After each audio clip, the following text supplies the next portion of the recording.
Oi, Zélia. Oi, tudo Estava bom? entrando para falar oi. Oi, pessoal, boa tarde. Eu sou a doutora Luciana, trabalho lá no Instituto Barini.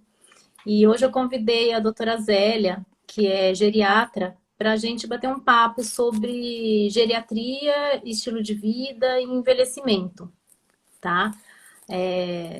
Gostaria que a Zélia se apresentasse aqui um pouquinho, né? Para a gente te conhecer, Zélia. Bom, boa tarde. Bom, meu nome é Zélia, eu sou médica geriatra e atuo aqui em Campinas já faz algum tempo, acho que desde 2005, quando eu voltei de São Paulo para cá. Bom, acho que é isso, não tem muito. Eu fiz Unicamp, depois eu fiz a especialização, a geriatria na Unifesp, depois eu fiz o mestrado na gerontologia e estou por aqui. A gente está lá no Legal. Instituto Vimos, atendendo lá no Instituto Vimos, que é aqui em Campinas, no Taquaral. E lá no Instituto também é bem multiprofissional, né, Zélia? Na Sim, parte da sim, lá geriatria, né? porque lá foi engraçado, é um sonho assim para a gente com a intenção de ser uma referência na geriatria. Nós somos em 5 geriatras, todas elas assim muito bem formadas.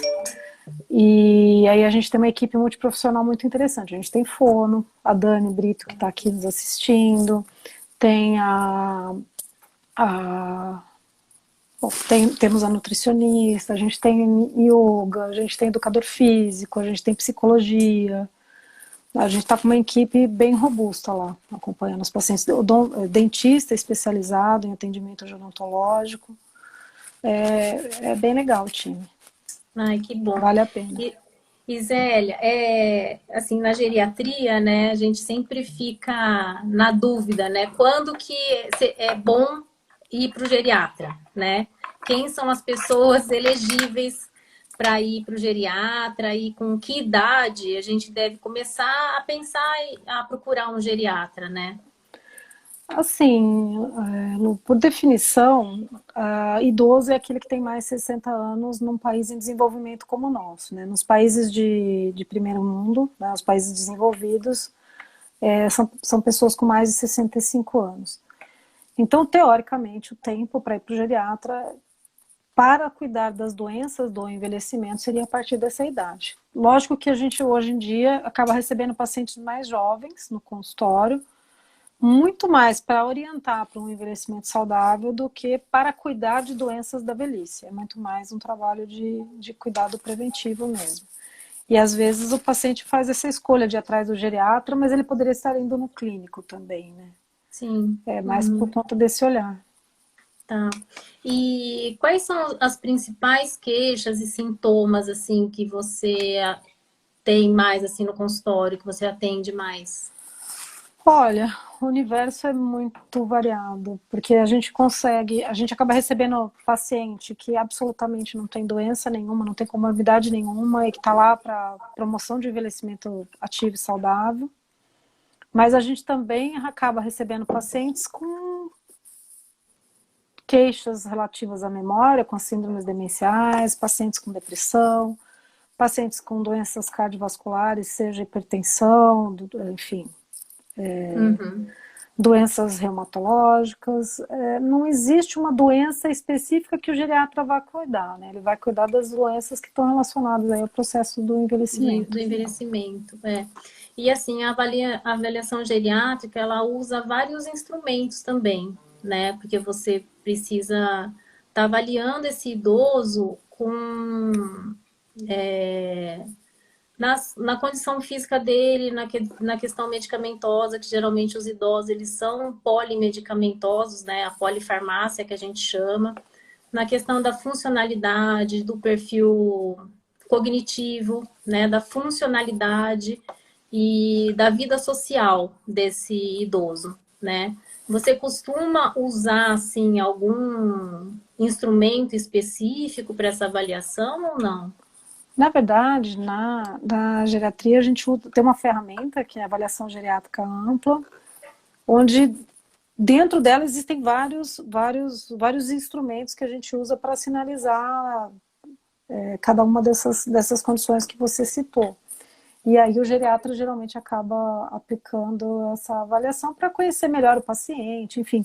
Lógico, cada caso é um caso, né? De repente, Uhum.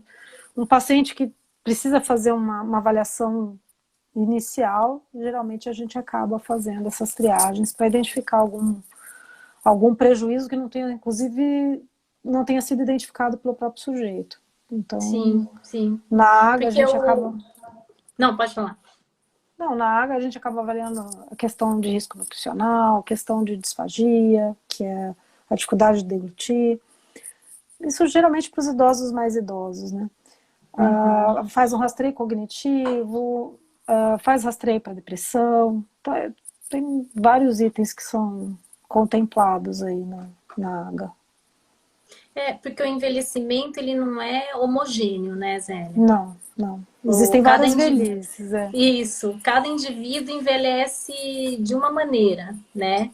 Tem a influência dos fatores genéticos, claro, mas é muito mais por fatores externos, né? Do ambiente e de hábitos de vida, como alimentação, sedentarismo, do que realmente esse fator genético, né? Sim.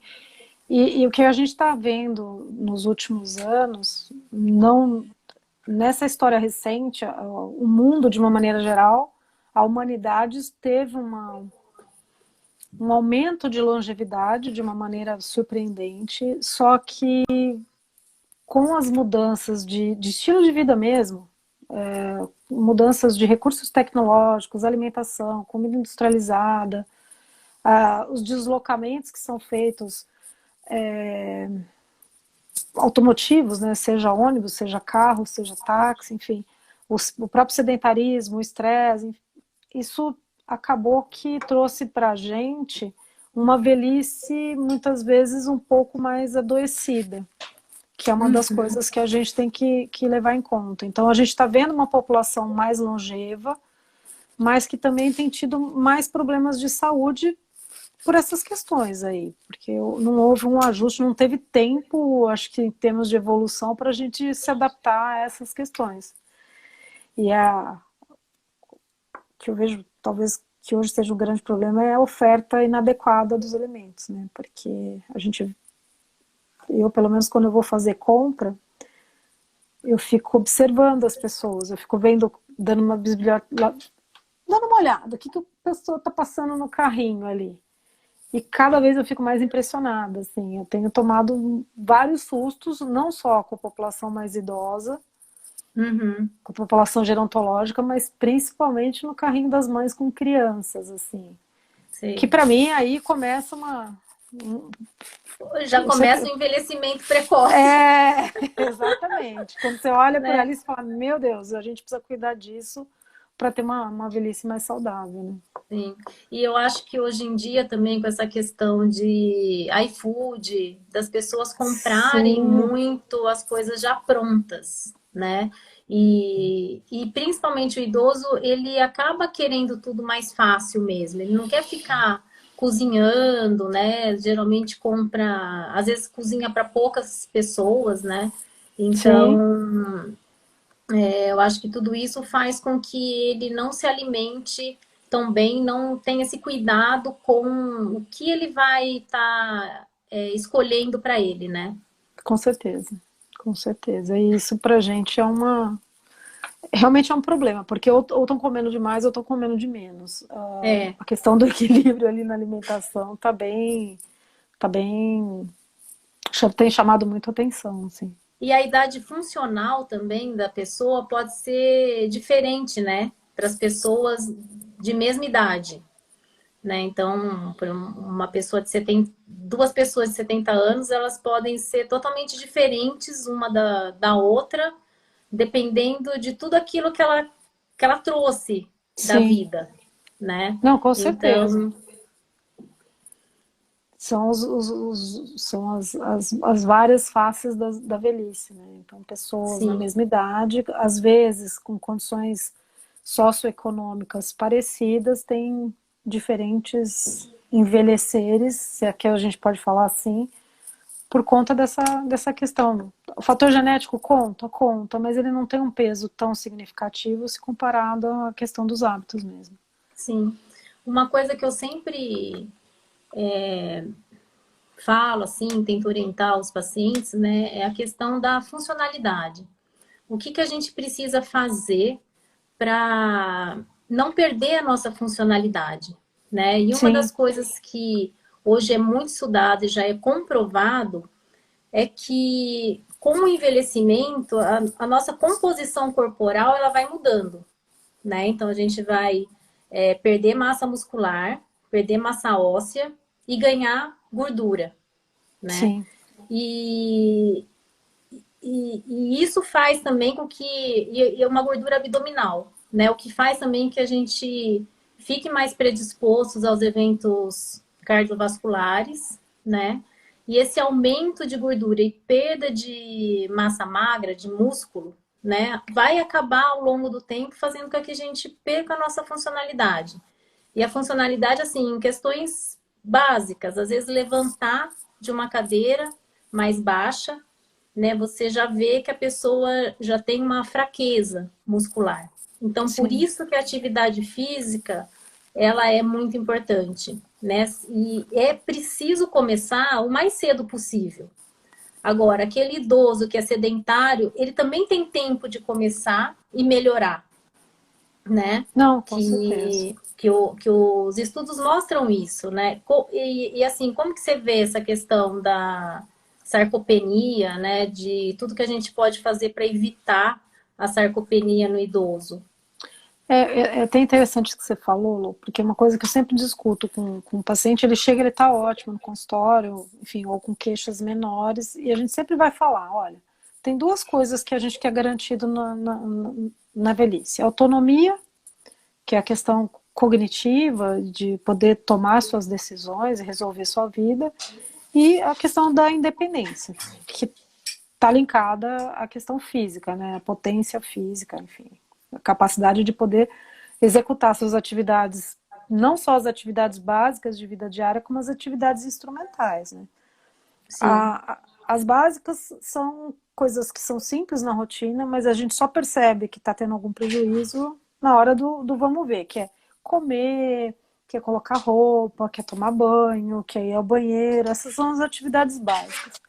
As instrumentais é, por exemplo, você conseguir fazer um pagamento, é você pegar um telefone, um aplicativo e pagar uma conta, é você pegar um carro, um ônibus, enfim, passear, ir num restaurante, coisas que demandam outros recursos, sejam eles principalmente físicos, assim, né? Quando a gente fala de sarcopenia, é uma grande preocupação, porque tem essa mudança? Tem uma mudança do processo de envelhecimento, que é essa, perder massa muscular. A grande questão é o quanto isso pode impactar na sua vida. Então, se você tem uma condição onde você vai perder massa muscular a ponto de ter uma perda funcional por conta disso, é uma condição clínica muito séria que tem que ser olhada. Como que você percebe, né? Que hoje a gente vai chamar isso de sarcopenia. É quando você percebe claramente no indivíduo que ele tem uma perda de força muscular. Então, ele perdeu músculo e perdeu qualidade de músculo, ele perdeu força. E isso vai levar a uma diminuição de performance clínica. O paciente vai ter uhum, mais, ele tem um risco aumentado de queda a longo prazo, vai ter sim, um risco maior de fratura. Se você diminui massa muscular, você tem um estímulo diminuído na questão da formação óssea, então você está mais propenso à osteoporose, você vai ter esse comprometimento nas atividades diárias, mas também pode ter agravamentos de condições cardíacas, de doença cardíaca, agravamentos de doenças respiratórias, enfim.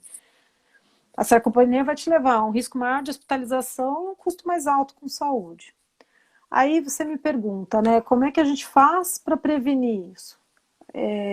Teoricamente é muito simples. O paciente tem que estar muito atento à alimentação, né, à ingesta de proteína, que no idoso tem uma demanda de proteína um pouco maior e existe uma tendência a comer menos. sim. Gostam mais de carboidrato, né? Acabam É, comendo mais comida é mais carboidrato. fácil, dá menos trabalho, o preparo é mais simples. O custo hoje tem sido uma coisa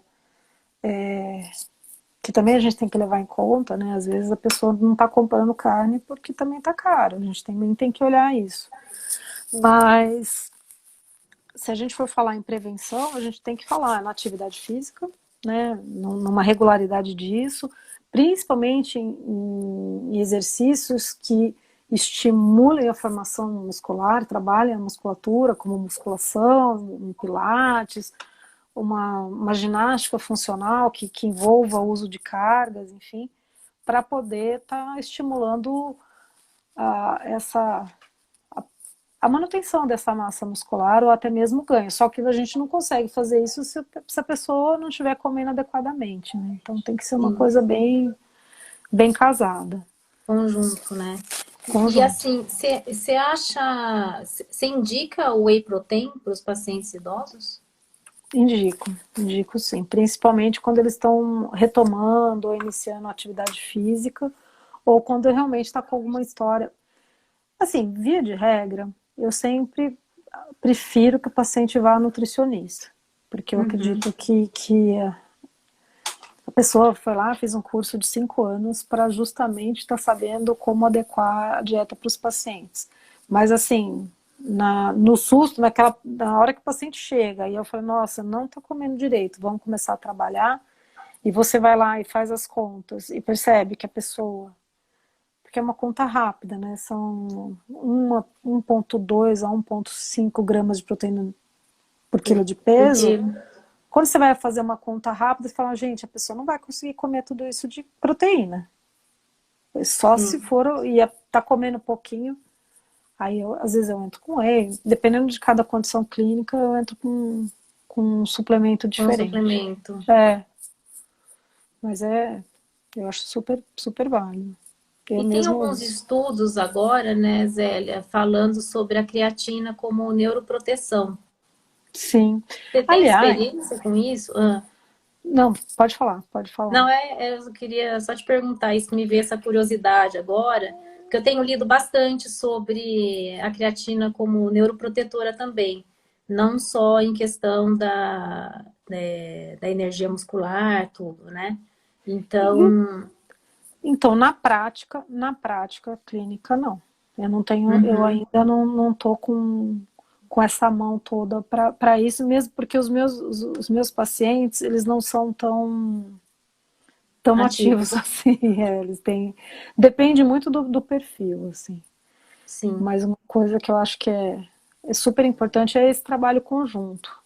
Uhum. Principalmente quando a gente observa que precisa mudar, né? Precisa mudar alguma coisa.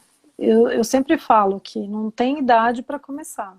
Você tem Sim. que ter um ganho. Você pode até tentar ferir esse ganho, às vezes no consultório, até para mostrar mais para o paciente. Eu acabo usando o hand grip para ver força de Força. pressão, para ver força de pressão palmar, para ele sentir isso numa medida mais objetiva. Às vezes eu falo, olha, tá vendo? Quando você está levantando da cadeira, você está precisando de ajuda. Você não está conseguindo levantar da cadeira espontaneamente. Olha, isso aqui é um indicador indireto de que a gente precisa trabalhar a musculatura. Vamos atrás para resolver. A gente vai ter que traçar um caminho. Cada um vem com uma história diferente, né, Lu? Então É, não dá é. muito É para que generalizar. eu acho que a mudança de hábito, né, com a gente vai se ficando um pouco mais rígido, né? Conforme a gente vai envelhecendo com algumas coisas, né? Principalmente com Sim. a nossa rotina, né?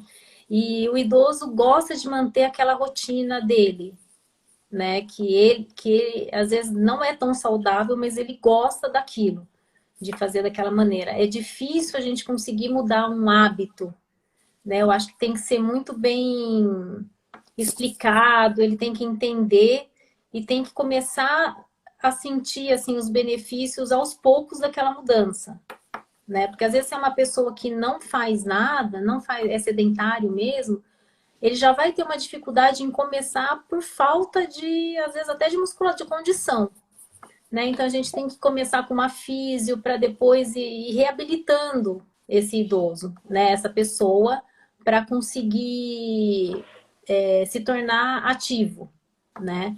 E eu acho assim que na prática do dia a dia a gente consegue algumas mudanças, Sim. né? É aquela no fim do tempo você consegue muita mudança, só que é mais demorado, né? E você usa alguma estratégia assim para porque eu acho assim, é tudo muito individual, é muito assim, aquilo que o paciente consegue, aquilo que ele quer fazer, né? Que ele vê benefício em estar alterando, mesmo na questão da comida, né? Às vezes a gente orienta, ó, deixa pronto, deixa congelado, já faz as coisas e deixa congelado, vai descongelando aos poucos, que fica mais fácil, você não tem que comprar marmita, por exemplo, né? Mas eu acho que essas pequenas dicas, assim, vão ajudando a pessoa a ir mudando o hábito, né? Uma coisa que eu sempre acabo conversando é assim, o que te trouxe aqui, né? Você veio geriatra, qual é a razão? O que você pretende, né? Porque no fim existe uma cultura que eu acho que é uma cultura médica que ela se perdeu ao longo do tempo, que às vezes o paciente vem atrás de uma resposta que vem de fora para dentro, né? Então ele quer um comprimido, ele quer um remédio, ele quer uma solução. Aí eu falo, gente, mas ó, vamos ver, né? Vamos construir aqui essa narrativa e você vai me dizer o que você quer, o que você está sentindo, quais são as suas dificuldades. Ah, eu quero, sei lá, viajar com meu neto, eu quero poder fazer tal coisa. Então, vamos construir um caminho. O que nós vamos precisar para fazer isso? E às vezes o próprio paciente, quando ele para pensar lá na vida dele, enfim, nas coisas que ele está fazendo, na rotina dele, às vezes ele percebe que, puxa, mas eu estava fazendo aquilo, mas se talvez eu não fizesse.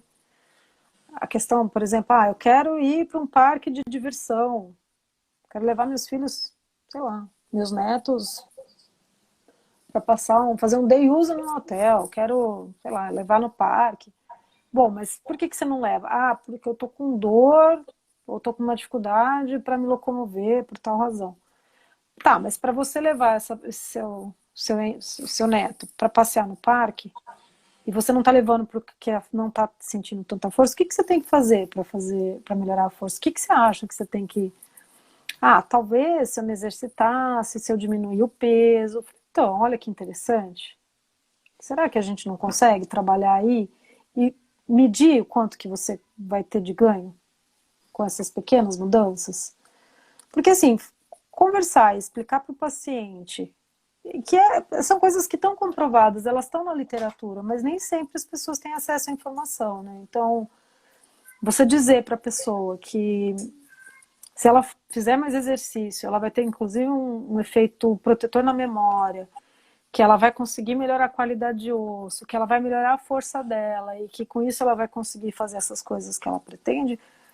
Se ela realmente quer isso, ela vai dar um jeitinho de mudar, né? Ela vai conseguir encontrar brechas para proporcionar uma mudança para si. Eu sempre falo, olha, quando a gente está comendo, quando a gente está dormindo, é autocuidado, você está se amando. Neste momento, você está cuidando de si.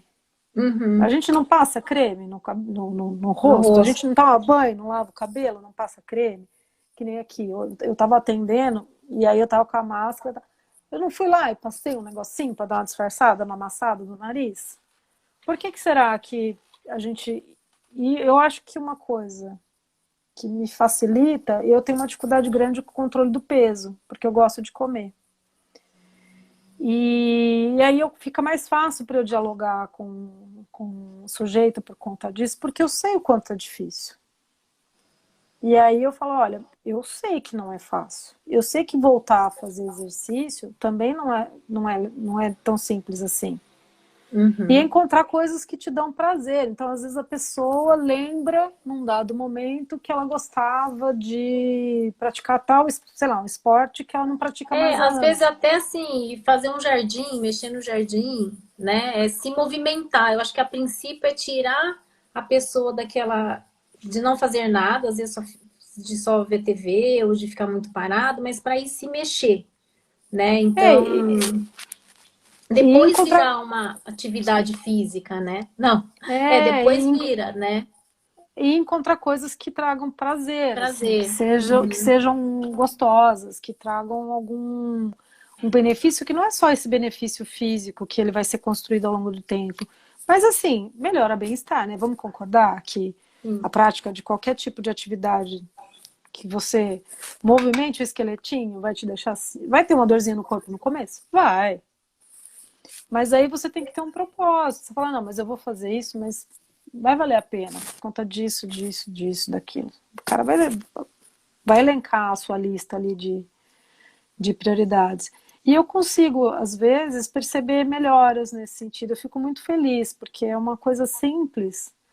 Você vê que a pessoa parou, pensou naquilo, ela vai buscar um caminho. E ela não precisa ser xiita de um dia para o outro fazer uma mudança radical. Porque é uma Sim. construção, são pequenos pedacinhos. Ela vai. Essa é a parte que eu acho que é gostosa. Lógico, existem condições clínicas que elas vão trazer limites, que são os idosos mais frágeis, que são aqueles que estão numa condição que é mais difícil de reverter o quadro. Mas quando eles estão transitando entre um idoso robusto, um meio pré-frágil, né, que é aquele paciente que já começou a perder mais massa muscular, que tá em risco de ficar mais adoecido, eu acho que essa construção ela é possível, porque ainda está longe de ser uma reabilitação, né? É só Sim. um ajuste de estilo de vida mesmo, né? É. É Da, importante. de tudo, né? Porque também com o envelhecimento tem a questão também da absorção dos nutrientes, né? Que o nosso intestino também, que é onde vai mudando, né? E então muitos dos pacientes precisam fazer uma suplementação mesmo, né, para conseguir ter aquele nutriente no organismo num nível adequado, Sim, mas é que né? mas a questão da atividade física, eu acho que quando você consegue encaixar as Sim, coisas, parece que os outros elementos elas vêm vai no, melhorando, né? vai melhorando naturalmente. Eu acho que começa a ter mais fome, começa a ter um apetite melhor selecionado, acho que começa a O demandar as sono, mudanças, né, né? melhora também, porque ele vai acabar se mexendo mais, né? E acho que até o estresse, né? Porque às vezes a Sim, gente pensa, ai, não tem estresse porque não tem com o que se preocupar. Não, muito pelo contrário, né? Então, assim, existe essa ansiedade e às vezes medos que começam a aparecer também depois de um tempo que antes você não tinha, né? E aí, como lidar com isso, né? Como lidar com esse estresse, com esse medo? Porque, assim, a gente sabe que as práticas respiratórias, a yoga, vão melhorar. Mas com isso, certeza. para uma fase para algumas pessoas, é difícil de começar também, né? Um mindfulness ou mesmo a yoga adaptada, que vai fazer super bem para a pessoa, né? Mas esse manejo do estresse, eu acho que até mesmo a acupuntura ajuda muito no estresse, né? Mas eu vejo que é mais difícil da pessoa querer começar, né? Eles têm uma resistência, assim, né? De fazer. Se é mais novo, é mais fácil, Sim. né? Como que você faz, assim, com esse manejo do estresse no idoso? Você pede para outras especialidades? Porque eu acho que até a terapia, né, fica mais É, comprometida. aquela história, cada caso é um caso, né? Dependendo do paciente, não, mas às vezes funciona, viu? Mesmo a psicoterapia, tem paciente que responde muito bem. Lógico, você não vai fazer uma psicanálise, mas uma terapia Cognitiva, cognitivo comportamental. comportamental pode ajudar bastante. Eu acho que o ponto de virada é a pessoa conseguir enxergar a necessidade da mudança. Porque o que acontece é que a medicina mais tradicional, ela chega e ela é muito autoritária numa certa medida quando ela começa a impor para as pessoas aquilo que elas têm que fazer. Então eu sou médico, eu acho que você tem, acho não, você tem que fazer isso desse jeito, daquele jeito, né? E quando você mobiliza o paciente no processo, eu percebo que a gente começa a ter aí uma resposta mais positiva, porque tem um diálogo e tem uma coisa de autorresponsabilidade, de escolhas mesmo, né? Sim, Porque eu acho que é imperativo que a pessoa queira uma mudança. Tem gente que faz a escolha de não mudar, mas aí ela vai estar ciente das consequências dessa escolha. Não adianta. Tenho paciente no consultório que não quer fazer nada. E é assim, e pronto, acabou, fechado para o assunto. Aí eu não consigo fazer a força, chegar lá e falar, não, você vai fazer desse jeito. Não vai fazer. Mas então esteja ciente, ó, vai acontecer isso, vai acontecer assim, vai ser difícil por causa disso. Tá tudo bem? Você entendeu? Não, eu entendi, mas é assim que eu quero. E aí a gente vai dar uma chance, né? Na próxima entrevista. Como é que foi? Como é que você tá? Ah, puxa, não, então lembra aquilo que você me falou? Eu acho que eu mudei de ideia, eu quero melhorar. E aí é um trabalho de formiguinha, né? sim. Mas eu falo, recomeçar vai ser sempre difícil. E a gente tem que usar as nossas experiências para dizer, olha, não, eu entendo. Não é fácil. Quando depois da pandemia, voltei a nadar, várias vezes eu cheguei na academia, cheguei na piscina, Foi na embora. beira da piscina e fui embora, porque eu lembrei que eu tinha que fazer alguma coisa de trabalho. Puta de uma desculpa. Era uma desculpa esfarrapada, mas eu tava com alguma coisa me impedindo ali de retomar, porque eu sabia que ia ser difícil, eu tava com fadiga pós-Covid, eu tava estragada. E aí eu falei, nossa, vai dar uma canseira se eu entrar nessa piscina, eu tô achando que eu não vou não, vou embora, depois amanhã eu volto. Aí você tem que começar a brigar com você mesmo, falar, não, mas eu vou porque eu preciso e porque me faz bem, e eu vou sentir que eu vou me sentir bem daqui a pouco. E aí vai, e depois você não quer parar de novo, né? Você começa É, porque daí você fica com a a engajar. sensação do bom, né? Aí É, você engaja com aquilo que você teve de positivo, né?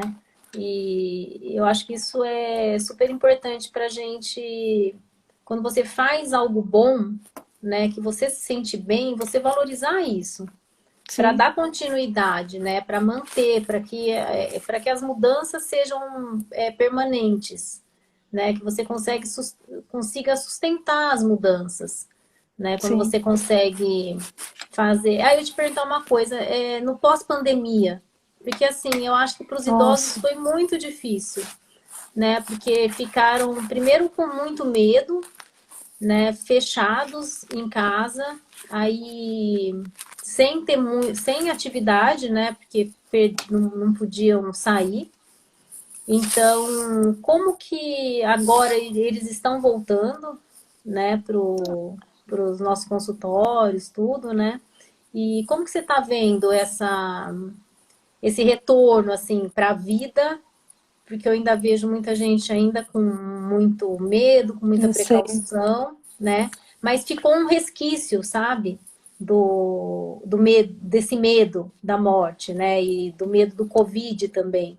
Então, eu acho que isso é algo que marcou muito as crianças, né? E os idosos. Olha, eu tô impressionada com esse pós-Covid, porque o impacto foi muito maior daquilo que a gente imagina. Lógico, eles estão medindo isso ainda, não só para aqueles que sobreviveram, né, houveram os pacientes que adoeceram, que tiveram Covid longa, ou que tiveram algumas outras sequelas, ou aqueles que não adoeceram, mas que colhem, porque principalmente para o idoso mais idoso, ficar preso em casa, ter que cuidar do próprio alimento muitas vezes, foi avassalador, assim, foi destruidor, porque são pessoas que na maioria das vezes perderam segmentos médicos, perderam massa muscular de uma forma absurda, perderam força, capacidade funcional, assim, de pacientes que eu já acompanhava, muitos deles pioraram. E teve também a parte dos relacionamentos, né? Dessa A parte, a solidão, parte, né? a parte emocional, afetiva, é isso, né? O isolamento foi catastrófico. Principalmente, assim, do ponto de vista cognitivo e emocional, também é uma coisa que eu não imaginava ver.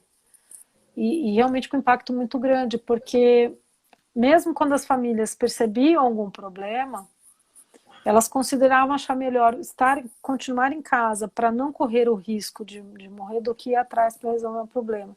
Então eu vi doenças com diagnósticos postergados, doenças que são tratáveis como uma hidrocefalia, de pressão normal, pacientes que foram fazer diagnóstico de câncer. Sim. Assim, agora, mas não porque estavam numa rotina para isso, mas porque não foram médicos, eles não foram ver a pressão, eles não fizeram controle do diabetes. Eu acho que foi bem complicado, mas esse impacto cognitivo, emocional e físico, principalmente para os mais idosos, foi impressionante. Eu vejo o paciente às vezes voltar no consultório com 5, 10 quilos a menos. Nossa. E é isso, porque também não sai para fazer comida, espera alguém trazer. Não vai, por muito tempo ninguém foi ao supermercado, né? E ficaram mais deprimidos também, né? Eu acho que o próprio deprimido. isolamento, né, essa solidão, acaba levando a outras, a inapetência, né, a falta de vontade. Então, que a Não, gente a rede. precisa disso, né? A gente precisa se relacionar. E aí A rede fica 2 anos enclausurado, assim, né? afastados. Afastado, né? Até assim das famílias, né? Porque teve gente que nem Família, família viu, né? família, a comunidade que frequentava da igreja, ou do pessoal que fazia ginástica, academia, os vizinhos que iam fazer bolo, caminhar no final do dia, ou que iam tomar um sol na praça, jogar baralho. Isso parou. E eu converso muito com o paciente e eles falam assim, bom, e era só dando baixa, né? Ia perdendo um amigo aqui, um amigo ali, um amigo de Covid, outro que infartava, o outro que adoeceu, e aí só notícia Ruim. ruim, né? Foi bem complicado, eu acho. A gente está na fase de começar de novo, assim. Então chega, não, tudo bem, mas o que nós vamos fazer? Vamos lá, vamos começar de novo. Vamos minimizar danos. Sim. Então, mas E por em aí. relação a... Acho que uma preocupação que todos nós temos, né? E a gente vê que o índice, né, de como a população está envelhecendo, nós estamos vivendo mais, né? A gente está tendo mais as doenças degenerativas, né? Coisa que antes era menos comum. Uhum. E eu vejo assim que a gente se preocupa muito com a questão dos quadros demenciais, né? Sim, Ou Alzheimer ou não, né? Ou as demências vasculares.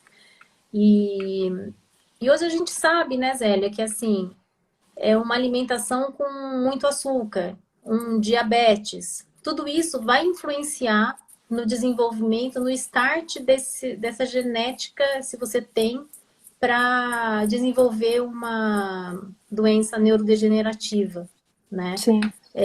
Então eu acho que eu sempre assim oriento os pacientes e através dos exames também de sangue que eles fazem, laboratoriais, que a gente consegue ir detectando, né, as alterações, para manter uma dieta com menos açúcar, a própria atividade física que vai ajudar porque quando a gente se movimenta, você faz uma atividade física, você vai acionar os receptores musculares da insulina, né?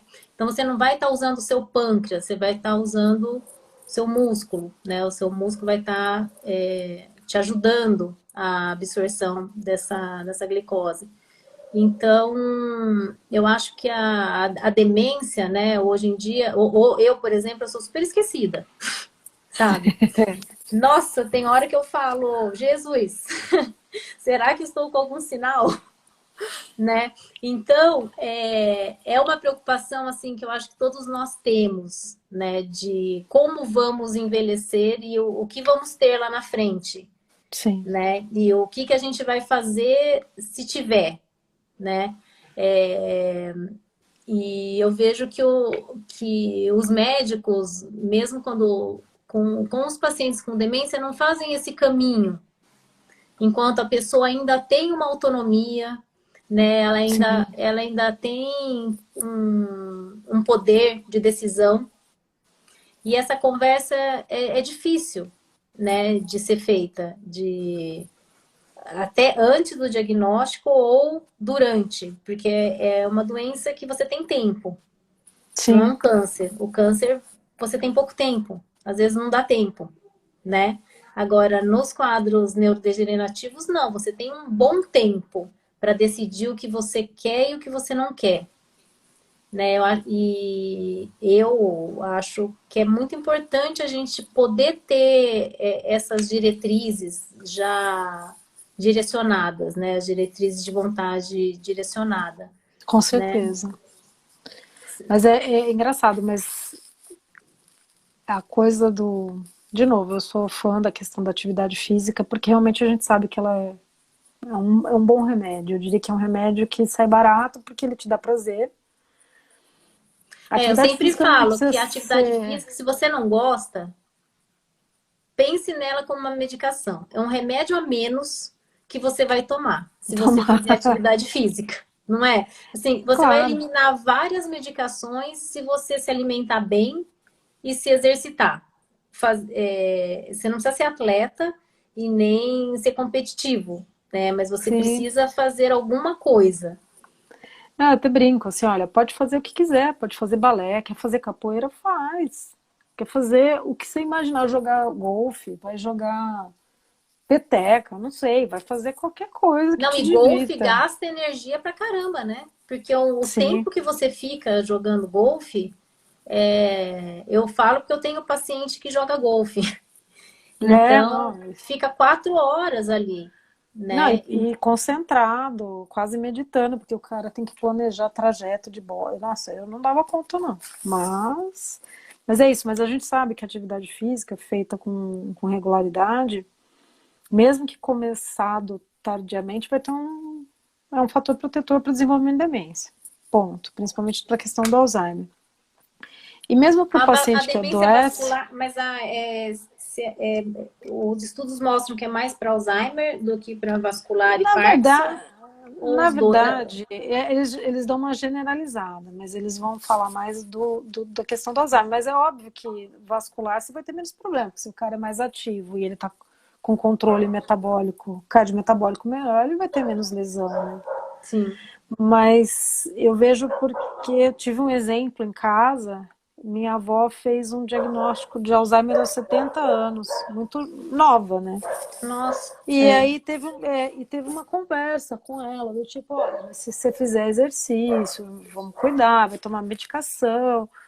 Bom, resumo da ópera, minha avó virou uma aluna assídua de uma academia e ela fazia personal 3 vezes por semana e não sei o quê. Ela tá com uma doença que agora tá com 25 anos, ela tá com 95 anos e agora que ela tem realmente uma doença avançada, com comprometimento funcional grave, mas que foi agravada por conta de um Covid que ela pegou no passado. Até então, minha avó andava, caminhava, sem autonomia por uma questão cognitiva, mas zero de trabalho de saúde, assim. Minha avó era diabética, hipertensa, e ela, depois que ela entrou na academia, ela simplesmente controlou tudo. e Diminuiu com 70 medicação, anos, né? Com 70 anos. e diminuiu medicação, acertou o peso, ela tinha dores por conta de artrose, dor de quadril, dor de joelho, dor de não sei aonde, ficou sem dor. Então hoje ela é uma idosa que aos 95 anos, mesmo com uma demência, ela é uma paciente que ela não tem dor, ela ainda é possível cuidar dela de uma forma menos dolorosa, inclusive para quem cuida. A realidade é essa, porque ela não dá trabalho. Ela construiu para ela um caminho de envelhecer, apesar da doença de base, né, que é o Alzheimer, não tem Não tem cura, né? bem, né? Mas ela tá bem. Tá lá aos 95 anos, você fala, Jesus, mas quando? Que, né, acho que devia ter feito um pouco menos. Sabe? Ela assim, nossa, exageramos. Acho que foi muito, vó. Porque mas é isso, ela antes tomava um monte de remédio, e na metade do caminho ela deixou de tomar os remédios para controle de glicemia e coisa e tal. porque tinha a ver com o estilo de vida, tinha a ver com excesso de peso, tinha a ver com sedentarismo. E aí ela conseguiu E o calibrar isso. sono, né, Zélia? O Sono. sono também é muito importante, né? A É, gente conseguir ter um tempo de sono restaurador, né? E uma rotina do sono porque a gente sabe também que o sono está muito relacionado com os quadros demenciais, né? sim, Pessoas com insônia, que dormem mal, ao longo do tempo, isso pode vir a desenvolver um quadro demencial, né? sim, sim. A questão afetiva também, né? Lidar mal com os fatores estressores, realmente é um complicador, né? Sim. Eu oriento muito a questão da higiene do sono, sabe? Sim, E antes de entrar com algum benzodiazepínico, assim, eu nunca introduzo. Deixo para outro médico fazer. Mas assim, porque eu realmente não gosto de também não. indutores do sono e nem benzodiazepínico para tratar o sono. Porque o sono, ele tá ligado com o nosso ciclo circadiano, né? Se você, a gente ensina os bebês a dormirem, né? O que a gente mais quer é que seu filho 7h30 esteja dormindo. E aí, então assim, a gente tem esse relógio biológico dentro da gente, né? Se você começar a reeducar o teu corpo, né? Se você se expor ao sol um pouco, se mexer, ter uma rotina durante o dia que a gente precisa entender bem a rotina desse indivíduo, né? Para poder saber aonde você consegue ali melhorar o sono dele à noite. Né? Às vezes ele come um monte de gordura à noite, ou ele está com fome à noite. Tem várias situações que você consegue melhorar, né? A própria televisão, o celular, que todo mundo hoje tem esse hábito, né, de ficar no telefone, de ficar, se sente obrigado a ficar respondendo mensagem, ou mesmo Instagram, né? Todo mundo, o Instagram é Sim, viciante. Você começa a ver a fofoca da vida alheia, você não quer parar de ver, né? Além do que tem muita informação que às vezes você quer escutar. Então, é meio que se policiar mesmo, né? com E certeza. essa semana mesmo foi um paciente lá no consultório e ele falou que dormia mal. E eu falei para ele da higiene do sono, né? Ele voltou, falou: Nossa, só de eu fazer o que você falou, já Melhorou. melhorou. E eu nem falei para ele: Ó, não é para você usar celular. Eu expliquei o que as telas azuis fazem, né, na questão da produção da melatonina, que diminui, né, nossa produção de melatonina, que Uhum. já vai diminuir a partir dos 35 anos, então o nosso sono pode realmente piorar. E nós mulheres, assim, depois da menopausa, isso também é uma queixa muito frequente, né? A alteração do sono na perimenopausa e pós-menopausa. Então, que é uma coisa que eu cruzo meus dedinhos para não ter, Sim, né? Mas assim, eu acho que o sono é um fator muito importante nessa questão do nosso envelhecimento saudável e a gente olha pouco para ele, porque nós fomos criados para depois que veio a eletricidade, né? Que você precisa estar sempre produzindo. exatamente. O que esqueceram de explicar é que durante o nosso sono a gente precisa desligar para ligar fazer outras conexões, né? Com certeza, mas é Então, engraçado isso, mas a gente fica um pouco refém, porque outro dia eu tava pensando, o que que eu vou fazer? Porque o celular do lado da cama, você vai olhar o relógio por conta de arrumar o despertador, que é a porcaria do celular, by the way, porque eu é, não sei se você tem rádio, relógio ou não, despertador, eu não tenho, eu tenho celular. Outro dia eu fiquei procurando para ver se eu encontrava para comprar, eu não achava, não achei assim uma coisa, porque o tic-tac eu nunca consegui. não dá. Quando Não eu era dá. criança, meu pai uma vez me deu um despertador, que aí eu tentei colocar ele na gaveta de meia, mas eu ouvi o barulho. Aí eu punha no banheiro, eu ouvi o barulho. Aí eu coloquei no quintal, falei, quando eu despertar eu acordo. Desisti do tic-tac.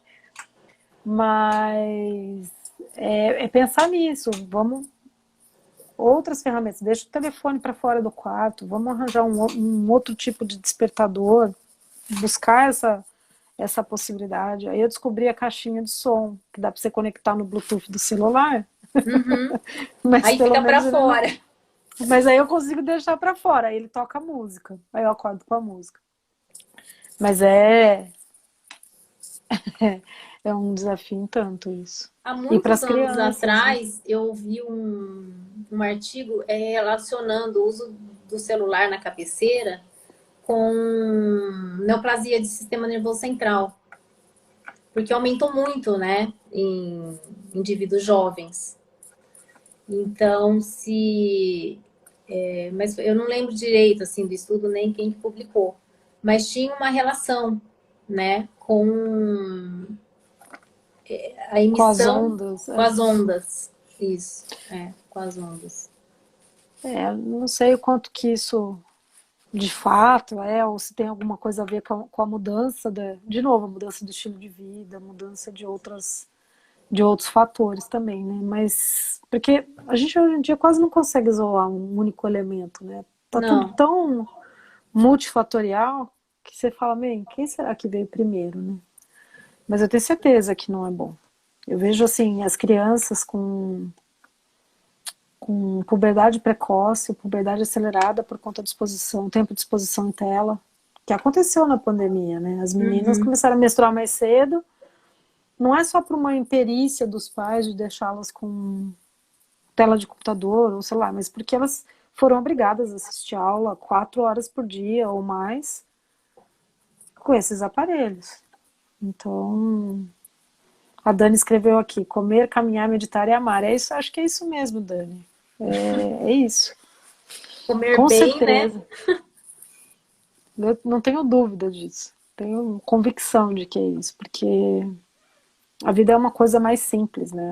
Ela é tão delicada, mas ela se encontra bem nos gestos simples do cotidiano, né? E é isso, comer com consciência. Esse comer com consciência não é fazer uma dieta chita, restritiva, insuportável, dolorosa. Ninguém quer torturar ninguém, mas é comer com consciência, fazer boas escolhas, respirar. Quando eu tô falando isso, mas eu tô falando isso para mim também, porque eu toda hora tenho que pensar nisso. Toda hora, não é uma coisa que tá no automático. Automático. Não, é uma coisa que eu tenho, é consciência, agora eu vou parar, porque se você não percebe, se você não prestar atenção, você vai estar lá mexendo no celular, você vai estar correndo, fazendo outras coisas, você vai estar mal você vai estar fazendo, se você não É. estiver pleno ali naquele momento. Né? E se você A não co- prestar atenção nas suas escolhas,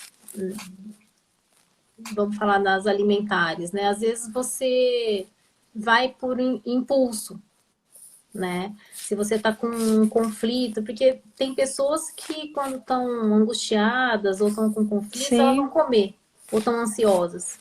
Tem outras que não vão comer, param de comer, né? Depende da emoção que está sentindo. é, Então, eu sou bem automatizada, né, na questão tanto da atividade física como da alimentação.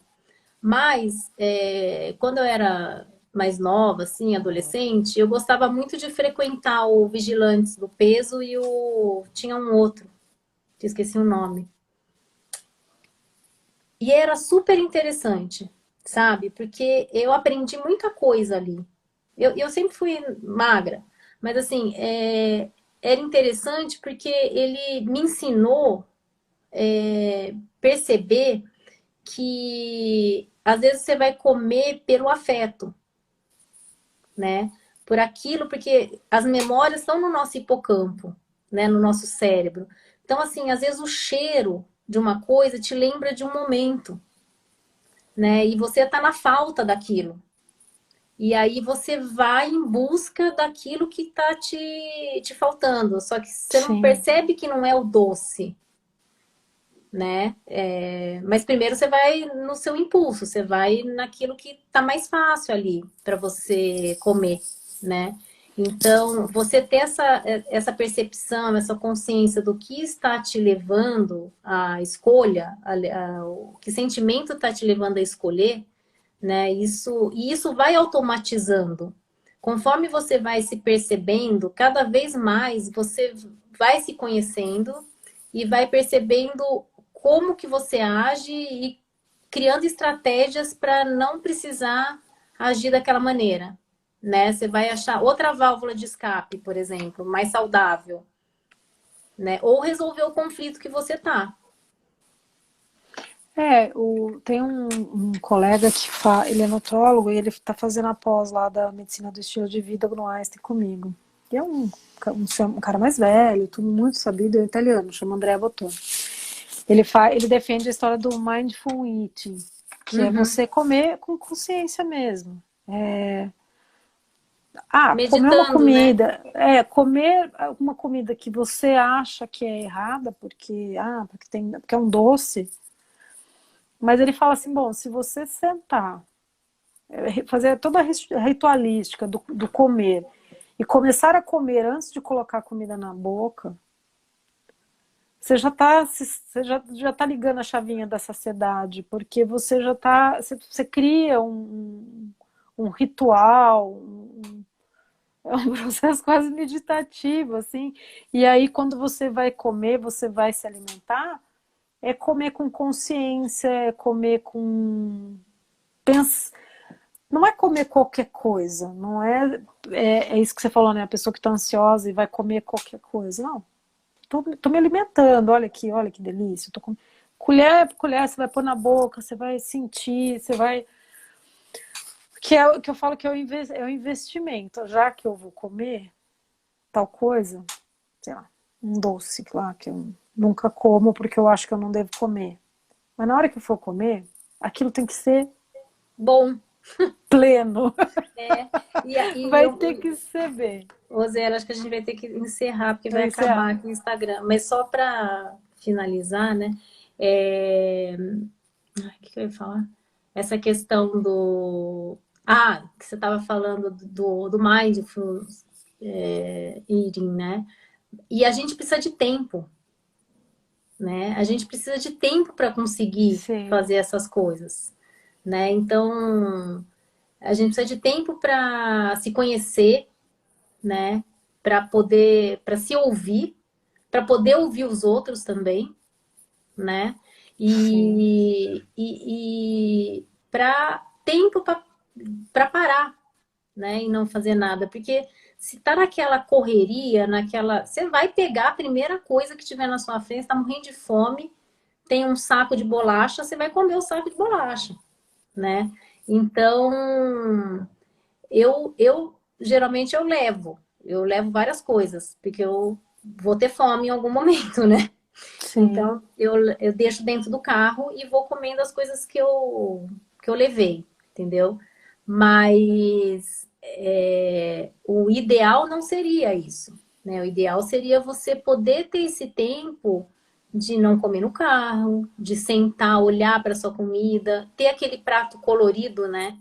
Que a gente orienta, né? E na medicina chinesa também, que você tenha 5 cores no prato, porque ali você vai ter tudo, até energeticamente falando, é importante. Uhum. Então, eu acho que isso que você está falando do comer consciente, né? A gente precisa fazer tudo consciente, né? Não Com só o comer, certeza. mas viver na consciência, né? Viver no presente, No né? presente. É o que Presente naquilo que a gente faz, né?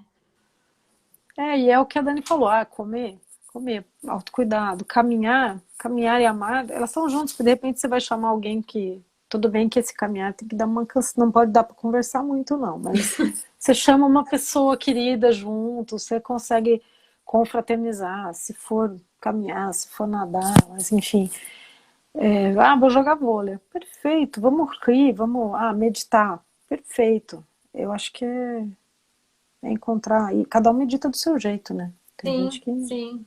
É. E a gente aqui não faz uma meditação, né? Nós fazemos técnicas respiratórias, né? Que já ajudam muito, né? Sim. Você já traz uma outra consciência quando você faz uma respiração, né? Às vezes você está num estado e muda. Você consegue ficar... Eu vejo assim no hospital, às vezes eu chego, nossa, aquele monte de coisa para fazer, né? Aí eu paro e falo, não, calma, vamos respirar um pouco, aí você começa, Sim, né? Então, assim, ou você vai ver um paciente que é mais difícil, que tem que dar um diagnóstico ruim, sabe? Então, você tá mais presente, e isso vai fazer toda a diferença no seu dia e até naquilo que você vai oferecer, né? Para você e para os outros. sim. Então, mas ó, acho que vai fechar aqui o Instagram. Queria te A gente se agradecer. despede. Tá bom. Queria te agradecer aqui a live batendo um papo aí sobre geriatria e envelhecimento, que é sempre bom a gente estar essa troca, né, de informações, de modo de olhar, né, o indivíduo e a vida, eu Sim, acho que é sempre válida. com certeza. Eu E que vamos fazer agradeço pelo alguma coisa aí convite. no Vimos, ao vivo, Vamos sim, vamos sim. tá bom? Eu Então tô tá. dentro, eu tô Um só me chamar. beijo. Tchau, beijo, Tchau. tchau.